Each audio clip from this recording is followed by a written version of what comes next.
The clatter of porcelain shattering against marble wasn't just the sound of a dropped plate. It was the sound of a life about to be irrevocably fractured. In the opulent heart of Aethelred's, where the city's elite dined in hushed reverence, a young waitress named Adeline stood frozen, her world shrinking to the horrified gasp of the dining hall. Before her, Jasper Fforde, the titan of industry whose face graced magazine covers and whose net worth dwarfed the GDP of small nations, stared at the ruin of his meal. But it wasn't the billionaire's icy glare that silenced the room. It was Adeline's next words, a whisper that carried the force of a tidal wave aimed directly at the most powerful man in the room. What she said next didn't just defy her position. It defied all logic, unearthing a secret that would unravel everything he had built. Aethelred's wasn't merely a restaurant. It was a statement, perched atop a skyscraper that pierced the clouds. Its floor-to-ceiling windows offered a panoramic view of the sprawling city below, a glittering tapestry of lights that seemed to bow in deference to the establishment's clientele.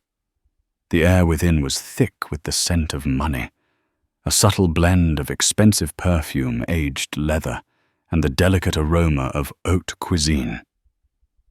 Each table was an island of power, occupied by men and women who moved markets, shaped policies, and lived lives insulated from the mundane struggles of the world below. And then there was Adeline. At 23, Adeline was a ghost in this gilded cage.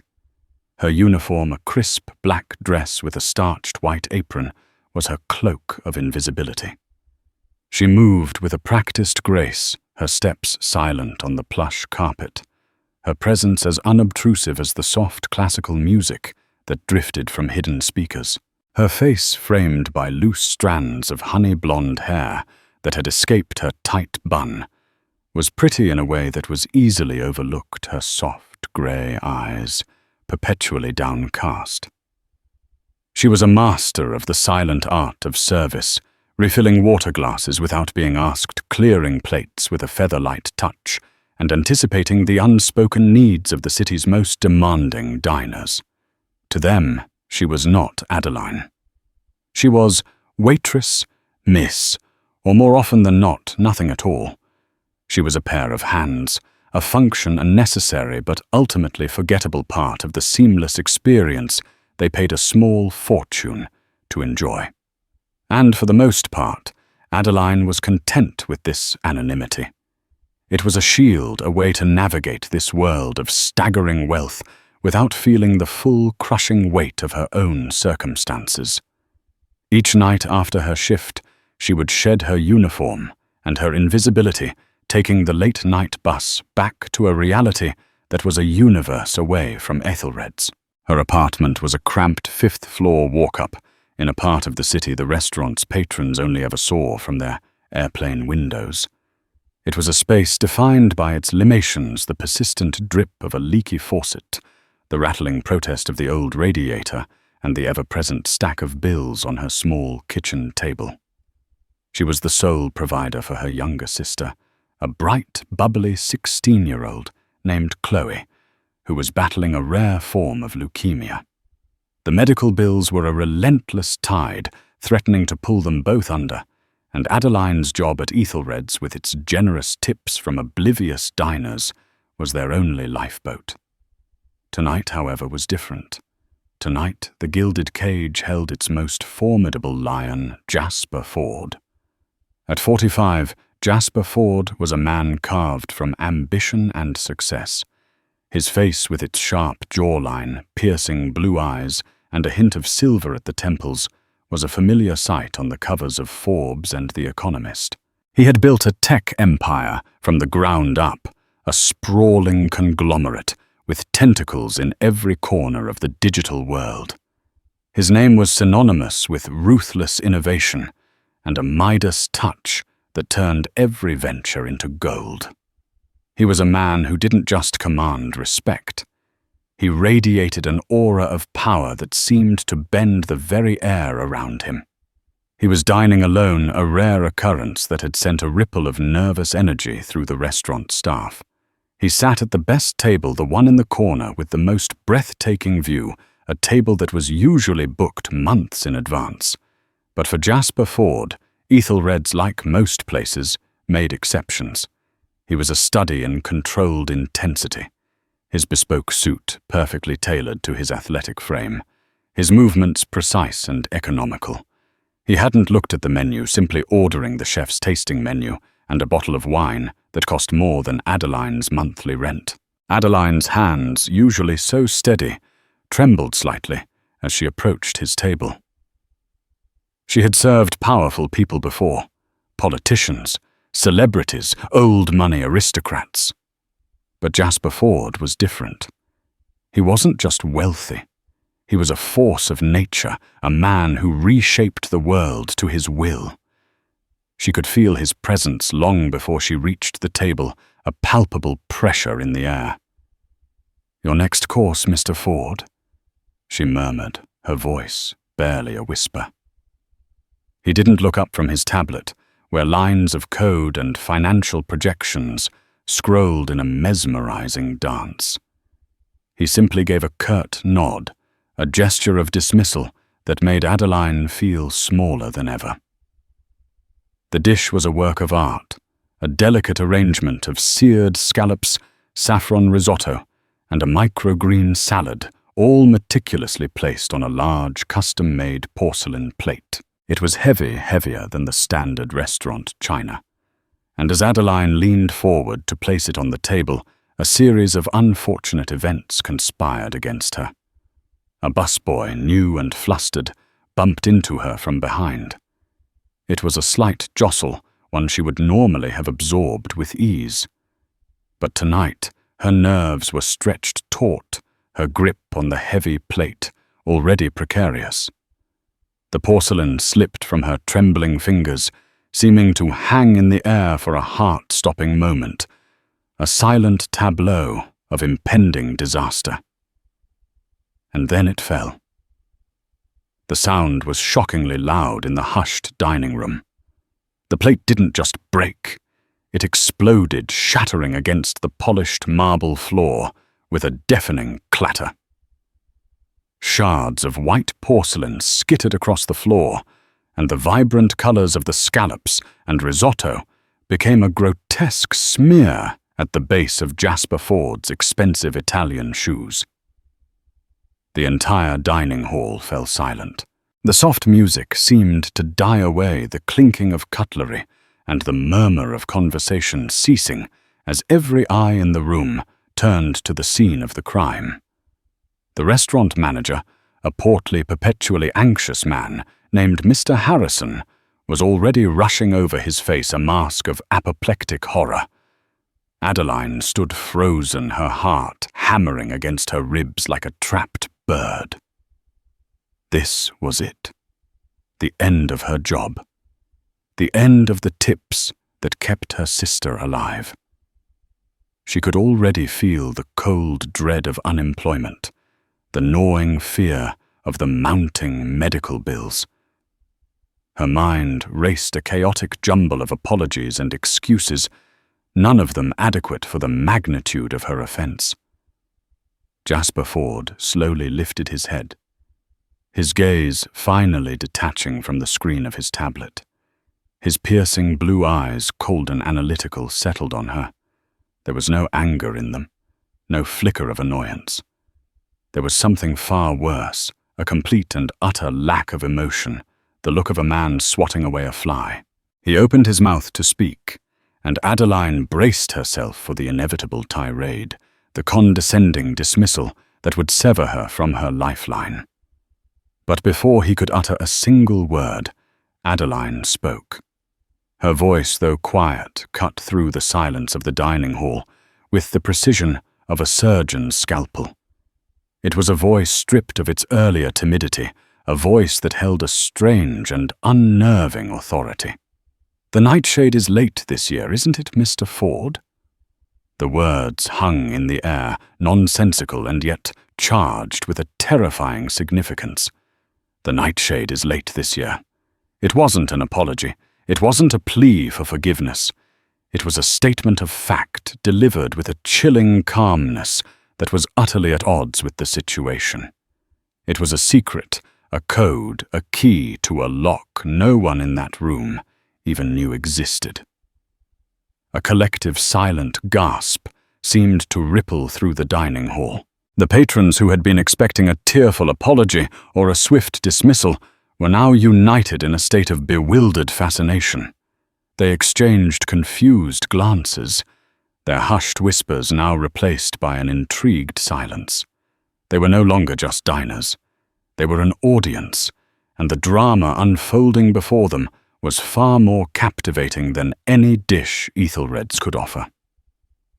Mr. Harrison, who had been about to unleash a torrent of panicked apologies and promises of compensation, froze mid-stride. His mouth hung open, his carefully prepared speech dying on his lips. He looked from Adeline to Mr. Ford, and back again, his face a comical mixture of confusion and terror. His world was one of strict hierarchies and predictable protocols. A waitress dropping a plate was a crisis, but a manageable one. A waitress speaking in cryptic riddles to a billionaire was a catastrophe of an entirely different order. But the most profound reaction came from Jasper Ford himself. The mask of indifference he wore so masterfully cracked. For a fleeting second, a flicker of something raw and unguarded passed through his icy blue eyes. It wasn't shock, not exactly. It was something deeper, something that resonated with a long-forgotten memory. The world seemed to slow down, the opulent dining room fading into the background, leaving only him and the young waitress who had just uttered a phrase he hadn't heard in 25 years. The nightshade. It was a name, a memory, a ghost he had buried deep in the recesses of his past, a past he had meticulously erased from his carefully constructed life. It was a name that belonged to a different world, a world of shadows and secrets, a world he had escaped to build his empire. He slowly lowered his tablet, placing it on the table with a soft click that echoed in the silent room. He leaned forward, his elbows resting on the white linen tablecloth, his gaze now locked on Adeline with an intensity that made her skin crawl. The other diners, the shattered plate, the horrified manager. They all ceased to exist. "Who are you?" he asked, his voice low and dangerous. A predator who had just discovered an unexpected prey in its territory. Adeline's heart was a frantic drum against her ribs, but her outward demeanor remained eerily calm. She had crossed a threshold, a point of no return. She had detonated a bomb, and now she had to navigate the fallout. "I'm just a waitress," she said. Her voice steady, though her hands, hidden in the folds of her apron, were clenched so tightly her knuckles were white. "But I know about the girl who loved to paint belladonna flowers, the girl who disappeared on a rainy night in October." Another jolt went through Jasper Ford. He flinched a barely perceptible movement, but to Adeline, who was watching him with a hawk-like focus, it was as loud as a scream. He was no longer looking at a clumsy waitress. He was looking at a ghost from his past, a messenger from a life he thought he had left behind, forever. The dining hall was now a pressure cooker of suspense. The air crackled with unspoken questions. Who was this girl? What did she have to do with the powerful Jasper Ford? And how did this young, unassuming waitress know about her? Mr. Harrison, finally regaining some semblance of composure, decided to intervene. This was a situation far beyond his pay grade, a fire that needed to be extinguished before it consumed the entire restaurant. "Mr. Ford," I am so terribly sorry, he began, his voice trembling. This is unacceptable. I will personally handle this. Please allow me to move you to another table. Your entire meal, of course, will be on the house. And as for this girl, she will be dealt with immediately. He turned to Adeline, his face now a mask of cold fury. You're fired, he hissed, his voice low and venomous. Get your things and get out, now. Adeline didn't even look at him. Her eyes remained fixed on Jasper Ford, a silent challenge passing between them. No, Ford said, his voice cutting through the manager's tirade. He raised a hand, a simple gesture that held an absolute authority. She stays. Mr. Harrison's jaw dropped for the second time that night. He stared at Ford, utterly stupefied. But, Ford, I said she stays, Ford, repeated, his voice now laced with an unmistakable threat. He turned his attention back to Adeline. You and I are going to have a conversation. In private. He stood up, his tall frame casting a long shadow over the table. He reached into his pocket and pulled out a thick wad of cash, tossing a few $100 bills onto the table to cover the meal and the damages. Then he looked at Adeline, a silent command in his eyes. Adeline, with a newfound sense of purpose, untied her apron and let it fall to the floor, a symbolic shedding of her old identity. She was no longer just a waitress. She was something more. Something that had the power to make a man like Jasper Ford listen. Without a word, she turned and walked towards the exit, her back straight, her head held high. The entire dining hall watched in stunned silence as Jasper Ford, the billionaire titan, followed her. Leaving behind a shattered plate, a bewildered manager, and a room full of unanswered questions.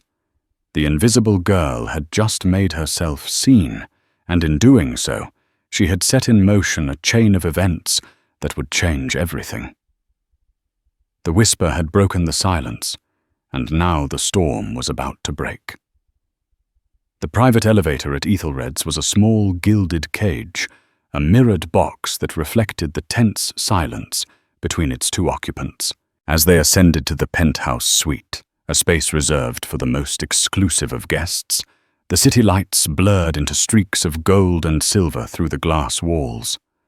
Adeline stood on one side, her hands clasped tightly in front of her. Her reflection, a pale, determined ghost in the polished brass. Jasper Ford stood on the other, his back to her, staring out at the sprawling metropolis he had conquered. The silence was a living thing, thick with unspoken accusations, and a history that clawed at the present. The elevator doors opened with a soft chime, revealing a suite that was the epitome of understated luxury.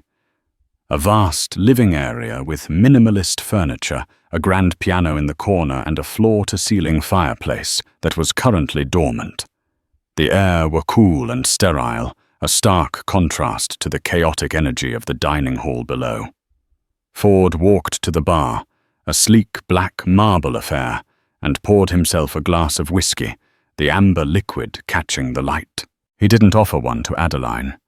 This was not a social visit. It was an interrogation.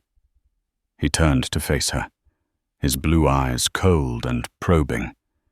You have 5 minutes, he said, his voice as sharp as broken glass. Start talking. Who sent you? What do you want? Money. Is this a shakedown? Adeline met his gaze without flinching. No one sent me, she said, her voice clear and steady. And I don't want your money, Mr. Ford. I want something far more valuable. I want the truth.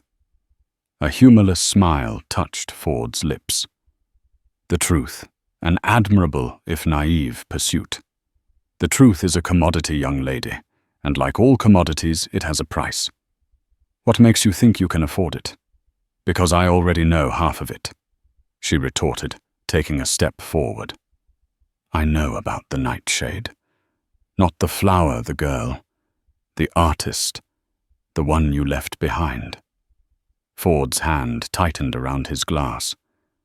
You're playing a dangerous game, he warned, his voice a low growl. You're throwing around names and accusations you know nothing about. Don't I? Adeline's voice rose a tremor of long-suppressed anger, finally breaking through her carefully constructed calm.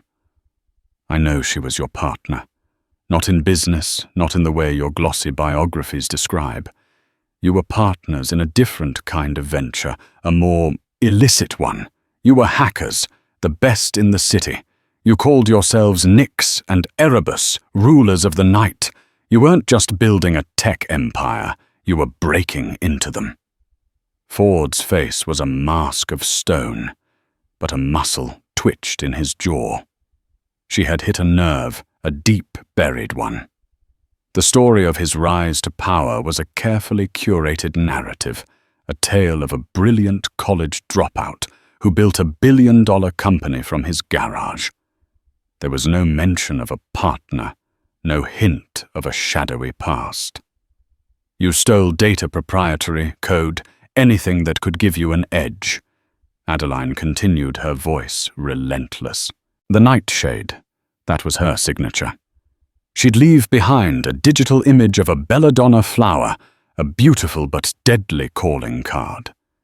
You were unstoppable, the two of you, until one of you decided the partnership was no longer profitable. Ford slammed his glass down on the bar, the sound echoing in the silent room. That's enough. He snarled, his voice a whip crack of authority. You've had your fun. You've made your point. Now tell me what you want. I told you. I want the truth. Adeline insisted, her own anger now matching his.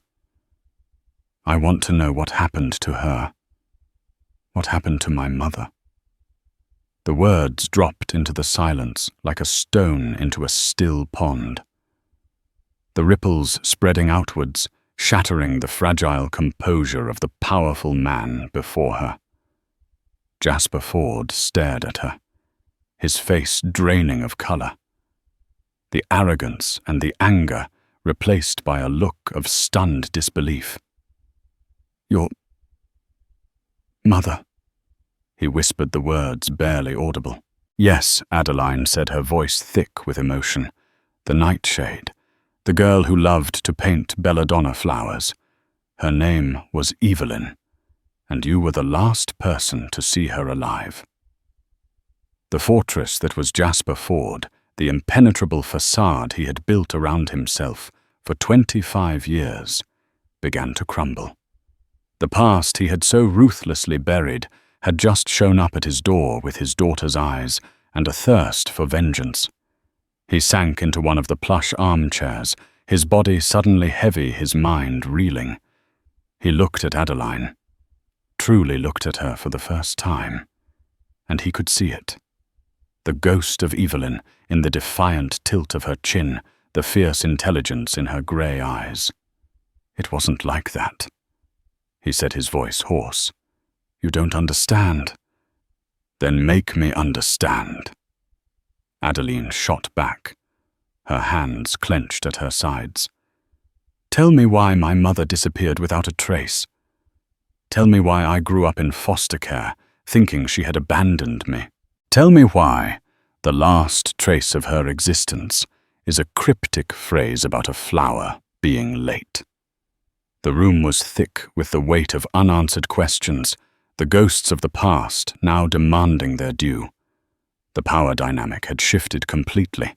The billionaire was no longer in control. The waitress, the invisible girl, now held all the cards, and she was not going to let him fold. Jasper Ford, a man who had faced down hostile takeovers and government inquiries without so much as a flicker of unease, now looked like a man adrift in a storm of his own making. He ran a hand through his hair, the gesture of a man whose carefully ordered world had been thrown into chaos. "I didn't kill her," he said, his voice barely a whisper, the words seeming to cost him a great deal of effort. "I loved her." Adeline let out a bitter, disbelieving laugh. "You loved her? Is that why you erased her from your life? Is that why there's not a single mention of her? Not a single photograph in the 25 years since she vanished? I did it to protect her." Ford's voice rose, filled with a desperate frustration. "And to protect you." He stood up and began to pace the room, a caged animal, trapped by the bars of his own past. "You're right," he admitted, his gaze fixed on the dormant fireplace. "We were partners, Nyx and Erebus. We were young, arrogant, and brilliant. We thought we were untouchable." He paused, his back to her, the memories of a different life playing out in his mind. "We weren't just stealing data for an edge. We were idealists. We targeted corrupt corporations, exposing their secrets, leaking their crimes to the press. We were digital Robin Hoods, or so we told ourselves." He turned to face her, his eyes filled with a weary resignation. "But we flew too close to the sun. We hacked into the servers of a company called Omnicorp, a shady private military contractor with ties to rogue government agencies. We found something terrible, evidence of illegal arms deals, political assassinations, a conspiracy that went all the way to the top. We were going to release it," he continued, his voice dropping to a conspiratorial whisper. "It was going to be our masterpiece, the one that would finally make a real difference. Evelyn, your mother was the one who cracked their final firewall. She was a genius, a true artist with code. But they found us. Or rather, they found her." A chilling silence descended upon the room as the weight of his words sank in. "Omnicorp wasn't a company you stole from and walked away from, Ford," said his voice, grim. "They were ruthless. They had a reputation for making their problems disappear. Permanently. One of their executives, a man named Marcus Thorne, a truly soulless individual, contacted us. He knew who we were. He had pictures of Evelyn of our apartment. He had pictures of you as a baby." Adeline's blood ran cold.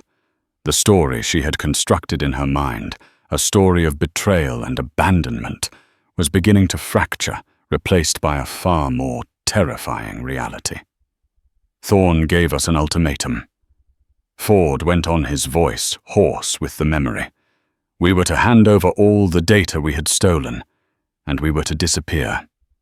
If we didn't, he would kill Evelyn, and then he would come for you. He made it very clear that he would enjoy it." He walked over to the grand piano and lifted the lid, revealing not keys, but a hidden compartment. He reached inside and pulled out a small, tarnished silver locket. He opened it, and inside were 2 tiny, faded photographs. One was of a young, smiling woman with honey-blonde hair and mischievous grey eyes, the spitting image of Adeline. The other was of a baby wrapped in a pink blanket. Evelyn was terrified, Ford said, his voice thick with emotion. Not for herself, but for you. She was the one who came up with the plan. It was her final masterpiece of deception. He handed the locket to Adeline. Her fingers trembled as she took it, her thumb tracing the familiar face of the mother she had only ever known from a single tattered photograph. She created a new identity for herself, Ford explained. A new life in a place where Omnicorp would never find her. And I was to become Jasper Ford, the ruthless billionaire, the titan of industry. I was to become so powerful, so untouchable, that I could build a fortress around myself, a fortress that would also protect you. The plan was for me to find you once you were old enough, once I was powerful enough to shield you from Thorn. He continued, his voice laced with a deep, aching regret. But things got complicated. Omnicorp never truly went away. Thorn kept tabs on me, a constant, silent threat. I had to erase every trace of Evelyn, every hint of our past, to keep you both safe. I had to become the man you see today, a man I despise. Adeline sank into a chair. The locket clutched in her hand, her mind struggling to process the seismic shift in her understanding of the world.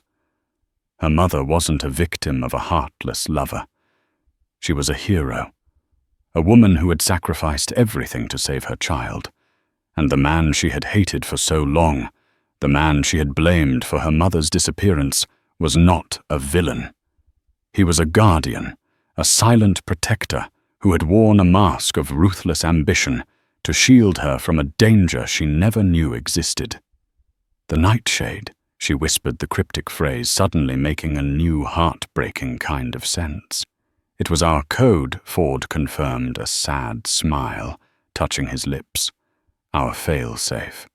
If one of us was ever in trouble, we would use that phrase. The nightshade is late this year. It meant Omnicorp was closing in. It meant the plan had failed. He looked at Adeline. His blue eyes now filled not with coldness, but with a desperate paternal fear. Which brings us to tonight, Adeline. Why did you say it? How did you know that phrase? Adeline's own face paled. The truth she had unearthed was a double-edged sword. In clearing her mother's name, she had unknowingly stumbled into the very danger her parents had tried so hard to protect her from. Chloe, she whispered, her voice barely audible. My sister. She has leukemia. The medical bills. I've been taking on extra work. Data entry, freelance coding, anything I could find online. She looked up at Ford, her eyes wide with a dawning horror. A few weeks ago, I took a job from a company I'd never heard of. They wanted me to decrypt some old archived files. The pay was good, and I was desperate. The files were heavily encrypted, but I'm good at it. It's always come naturally to me.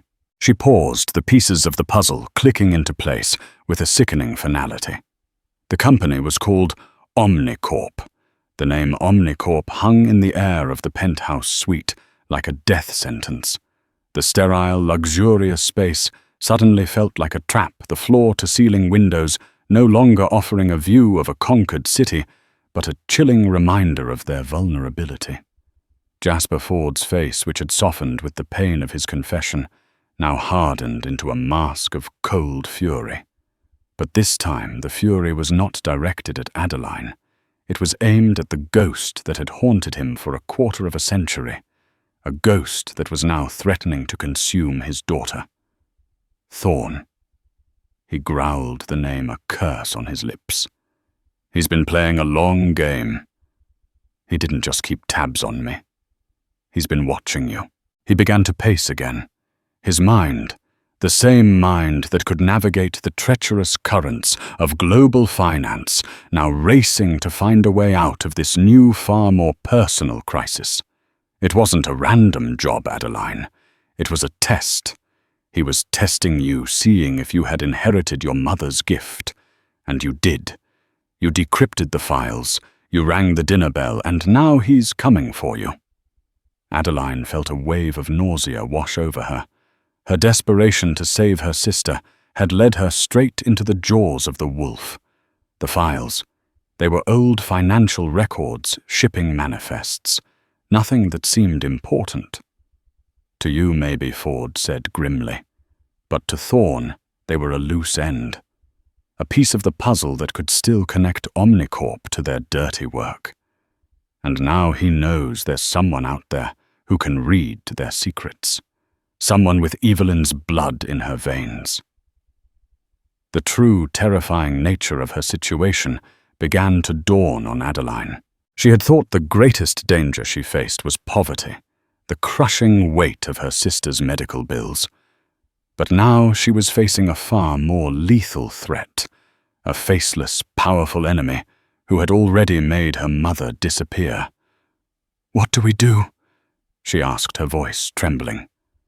The "we" hung in the air, a new and fragile alliance forged in the crucible of a shared danger. Ford stopped pacing and looked at her, his eyes filled with a fierce, protective light. The billionaire was gone, replaced by a father who had just found the daughter he thought he had lost. "First we get you and your sister out of here," he said, his voice a low, urgent command. "My security team can have you on a private jet and out of the country in an hour. We can set you up with new identities, a new life somewhere. Thorn will never find you." It was the same plan Evelyn had made all those years ago, a life on the run, a life in the shadows. But Adeline shook her head. "No," she said, her voice firm, a spark of her mother's defiance in her eyes. "I'm not running. Chloe is in the middle of a new round of treatment. We can't just disappear. And besides," she added, her gaze meeting his, "they've been hunting my family for 25 years. It's time we started hunting them."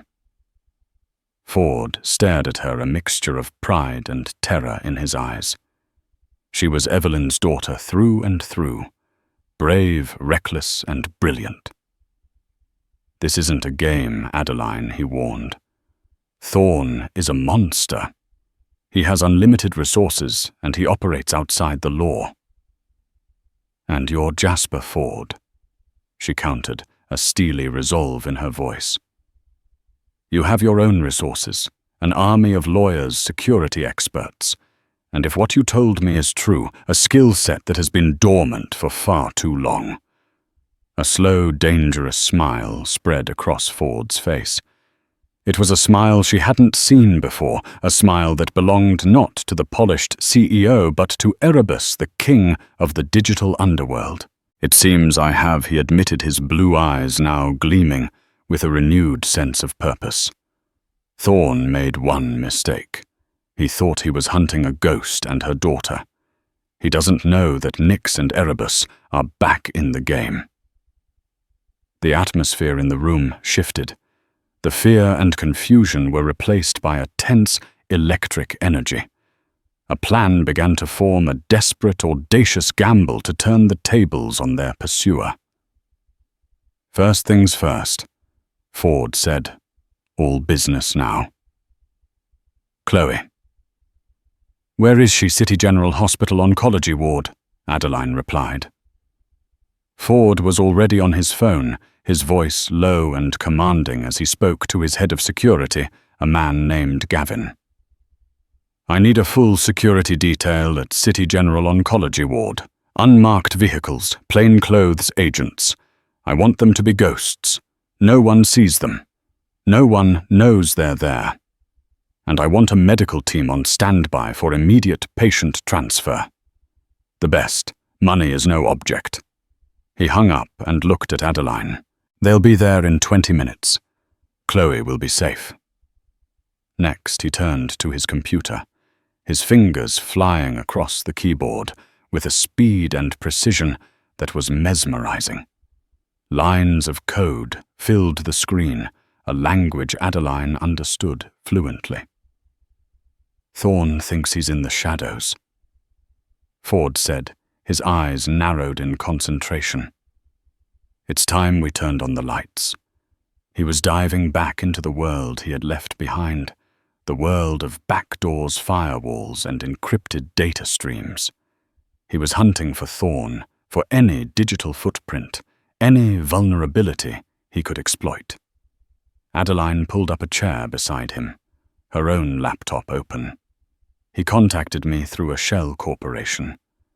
She said her own fingers a blur as she navigated through the complex web of her recent online activity. The payments were routed through a series of offshore accounts. But the initial job offer, it came through a server that bounced its IP address through half a dozen countries.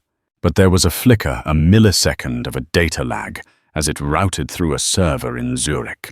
I made a note of it. I thought it was just a system glitch.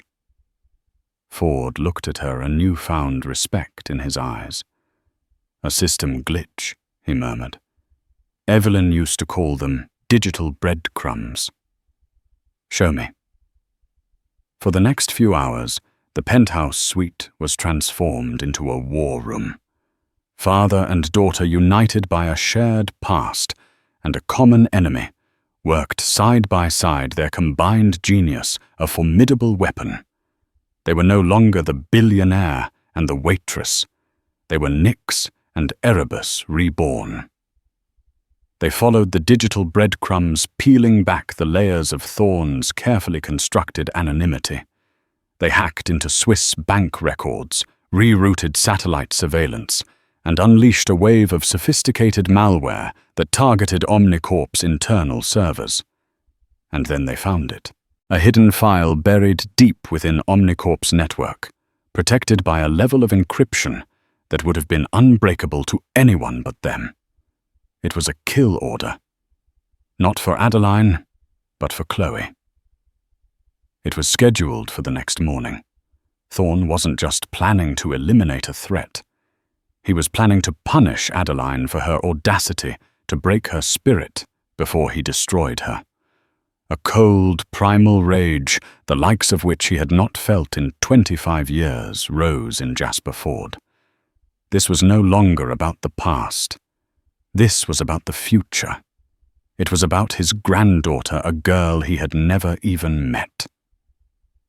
He's not just hunting us anymore, Ford said, his voice dangerously calm. He's made this personal, and that's a mistake he'll live to regret. For all of 5 minutes. He looked at Adeline, his eyes like chips of ice. He thinks he's the hunter. It's time we showed him what it feels like to be the prey. The city lights glittered below, oblivious to the high-stakes battle being waged in the sky above. The game had changed. The rules had been rewritten. And as the first light of dawn began to break over the horizon, Nyx and Erebus prepared to launch their counterattack. The invisible girl and the man who had hidden in plain sight were about to step out of the shadows, and hell was coming with them. The first rays of dawn painted the sky in shades of orange and pink, but the sunrise brought no warmth to the penthouse suite. The room was a hive of activity, the quiet luxury now a backdrop for a high-stakes technological war. Empty coffee cups and hastily scribbled notes littered the marble tabletops. The air crackled with a mixture of exhaustion and adrenaline. Jasper Ford, stripped of his bespoke jacket, his tie loosened, looked more like the renegade hacker of his youth than the polished billionaire on the cover of Forbes. There was a dangerous light in his eyes, a focus so intense it was almost terrifying. He was a man with everything to lose, and that made him a man with nothing to fear. Adeline, fueled by caffeine and a fierce protective love for her sister, matched his intensity. She had discovered a strength she never knew she possessed, a legacy from the parents she had barely known. She was no longer just fighting for Chloe's life. She was fighting for her family's honor, for the justice that had been denied them for so long. "He's arrogant," Ford said, his eyes glued to a screen that displayed a complex architectural blueprint. "Thorne has always believed he's the smartest man in the room. He'll want to be there himself. He'll want to watch." The blueprint was of City General Hospital. Ford's security team, the ghosts he had deployed, had not only secured Chloe's room, but had also managed to access the hospital's internal systems, providing them with a real-time layout of the entire facility. The kill order was for 7 a.m. Adeline said, her voice tight with tension. He'll use the morning shift change as cover. The chaos, the new faces, it's the perfect time to slip in unnoticed. Exactly, Ford agreed. But he won't be the one holding the syringe. Thorne doesn't get his hands dirty. He'll have a professional, someone who can get in and out without raising any alarms. And he'll be watching from a secure location, a nerve center, where he can monitor the operation and pull the plug if anything goes wrong. Their plan was twofold. First, protect Chloe at all costs. Second, use Thorne's arrogance against him, luring him into a trap of their own making. The first part of the plan was already in motion. Chloe, under the guise of a sudden but necessary transfer to a specialized private clinic, had been moved from City General in the dead of night. She was now safely ensconced in a state-of-the-art medical facility owned by Ford, surrounded by the best doctors and a security detail that would make Fort Knox look porous. The girl in the hospital bed in the oncology ward was a decoy, a highly realistic medical mannequin wired with sensors and cameras. The second part of the plan was far more audacious. They were going to let Thorne's assassin walk right into their trap, and they were going to use the opportunity to turn the tables to hack the hunter and expose him to the world. He'll be using a closed-circuit communication system. Adeline surmised, her fingers flying across her keyboard as she analyzed the hospital's network traffic. Something encrypted off the grid. He'll have a camera feed a direct link to his operative, and we're going to hijack it. Ford finished, a predatory smile on his face. We're not just going to stop him. We're going to give him a front-row seat to his own downfall. The next hour was a blur of frantic activity.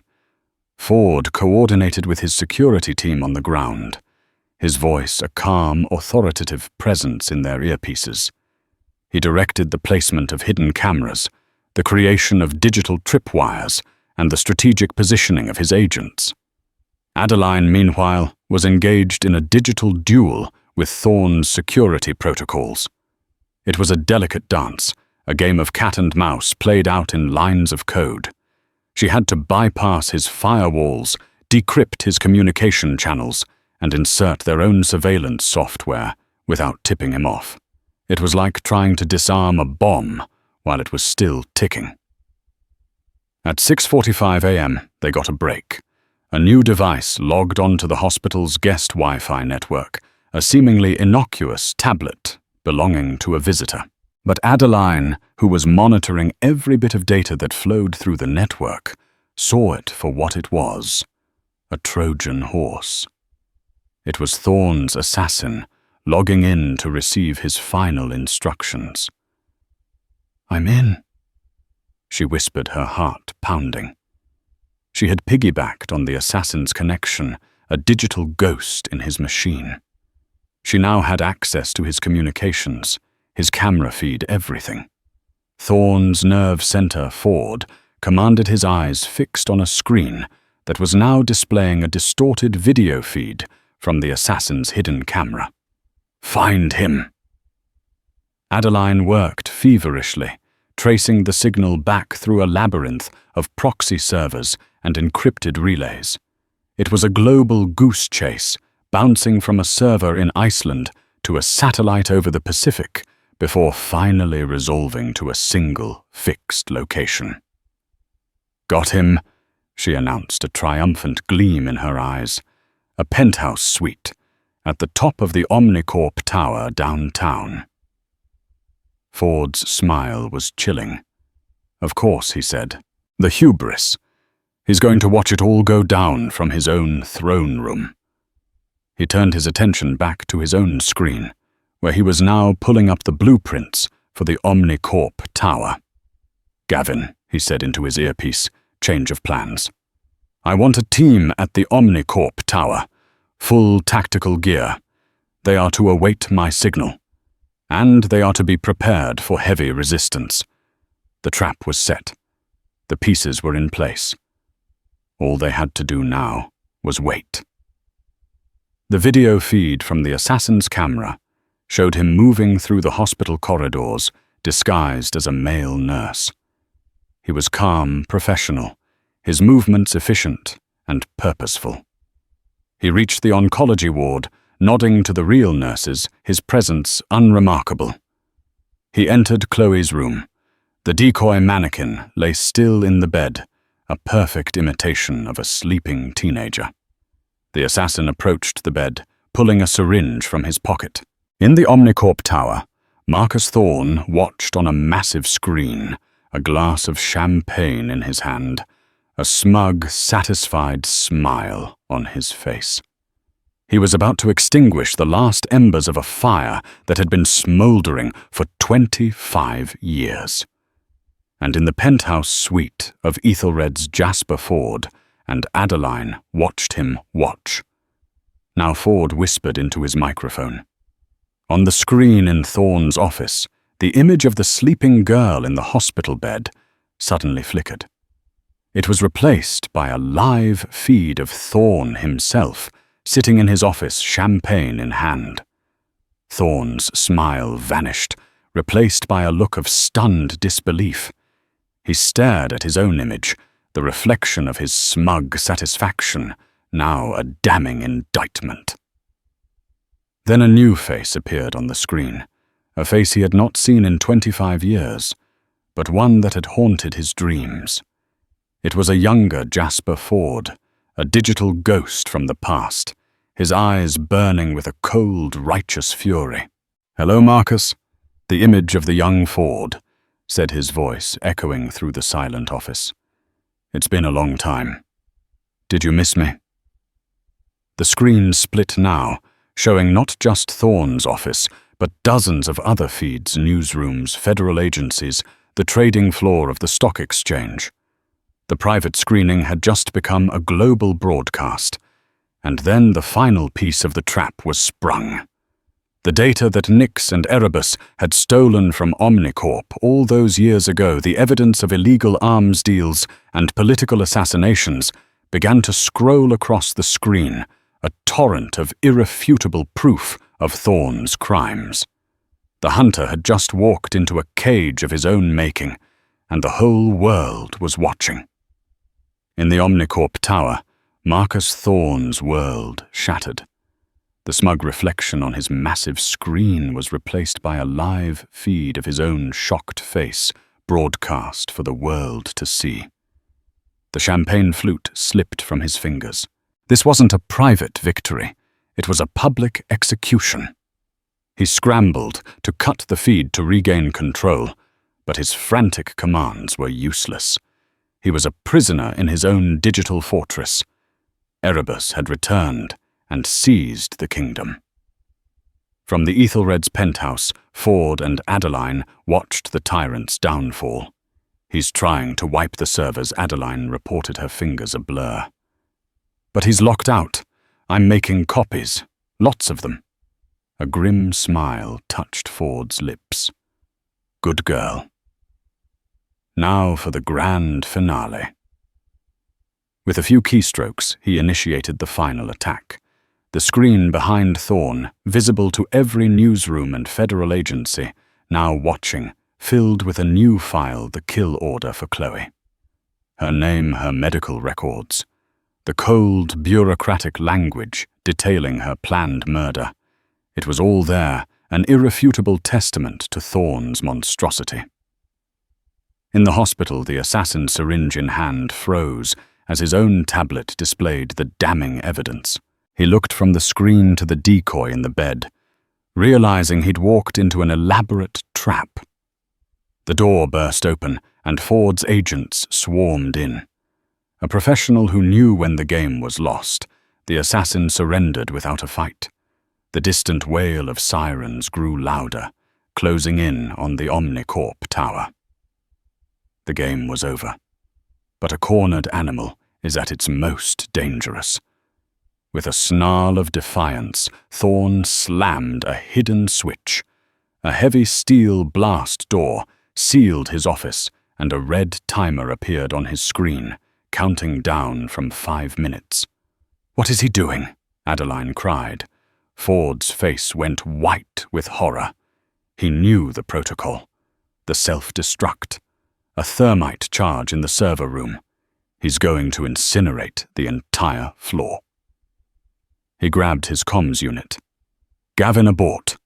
Get the team out. It's a trap. But his tactical team was already on the penthouse floor, trying to breach the blast door. They were caught. Ford felt a wave of cold dread. In his quest for vengeance, he had led his own men to their deaths. Adeline, however, refused to surrender. The door is electronic, she said, her focus absolute. I can bypass the manual override. It was a desperate race against a ticking clock, a duel between a girl with a laptop and a madman's final fiery act. The timer flashed the 3 minutes. 2. Her mind worked with a stunning clarity, a fire in her veins inherited from her mother. She dove into the system's code, finding a vulnerability, a hidden back door she recognized with a jolt. It was a secret signature left by Evelyn years ago, a digital breadcrumb her mother had unknowingly left for her to find. I'm in, she breathed. The timer read 90 seconds. In the corridor outside Thorne's office, the tactical team heard a loud click as the blast door slid open. They stormed in to find Thorne standing in the center of the room, a wild, triumphant look in his eyes, a detonator in his hand. Too late, he sneered. You can't stop it now. Suddenly, Jasper Ford's face filled the screen behind him. It's over. Marcus, his voice boomed. The world knows what you are. Thorne hesitated, his thumb hovering over the button. That single moment of doubt was all the opening the team needed. A taser fired, and the detonator clattered to the floor. The timer hit 0. There was no fiery explosion, only a soft metallic click. The sequence was disarmed. In the Ethelred's penthouse, Adeline slumped in her chair, a profound, bone-deep exhaustion washing over her. She had done it. Ford rushed to her side, his hand on her shoulder. His eyes filled with a pride and love that needed no words. He had set out to save his daughter, but in the end, she had saved them all. The reckoning was over. The ghosts of the past were gone. As the sun rose, casting its golden light over the city, it marked a new dawn, a day of truth, of justice, and of a family broken for so long, finally made whole. The days following the reckoning were a media firestorm. The Omnicorp scandal dominated global headlines, a modern epic of corruption, brought down by the ghost-like hackers Nyx and Erebus. While the world clamored for its new heroes, Jasper Ford and Adeline retreated, allowing the story to unfold without them. Stepping back from his empire, Ford gave a single terse press conference, framing himself as a victim of corporate espionage who had aided the authorities. It was a final protective deception.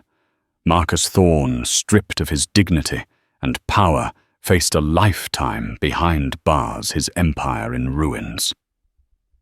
Freed from the crushing weight of her old life, Adeline found the transition jarring.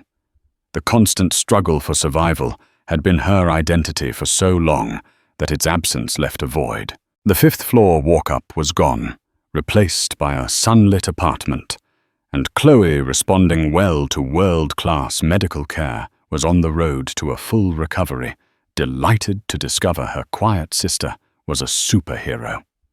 Adeline and Ford spent long afternoons together, tentatively bridging the 25-year chasm that had separated them. In the quiet of his library, he resurrected her mother for her, with stories and faded photographs, sharing Evelyn's laugh, her passion, and her fierce love.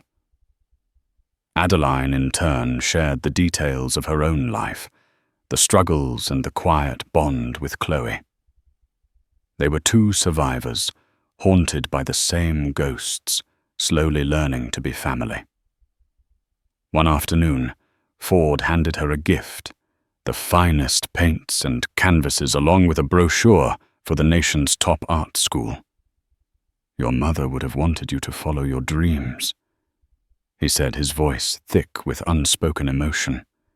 Tears filled Adeline's eyes. It wasn't just a gift. It was a future, a life beyond fear and necessity. "And you?" she asked later as they sat in the garden. "Will you go back to being the billionaire?" Ford looked toward the horizon, a genuine peace settling on his features for the first time.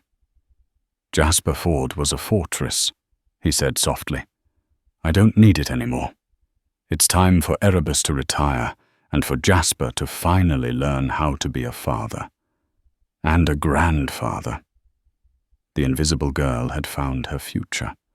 The man hidden in plain sight had found his heart. The nightshade had been late, but spring had finally arrived, and with it the promise of a new and beautiful bloom for a family made whole.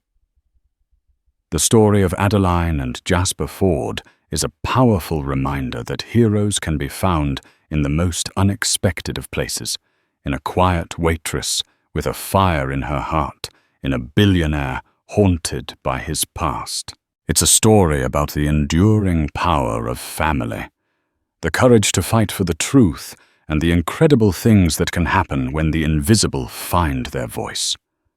Their journey from a shattered plate to a shattered empire is a testament to the fact that no matter how powerful the darkness, a single spark of light can set the world ablaze. If their story moved you, if it reminded you of the hidden strengths within us, please take a moment to like this video and share it with others who might need a reminder that their own voice has power.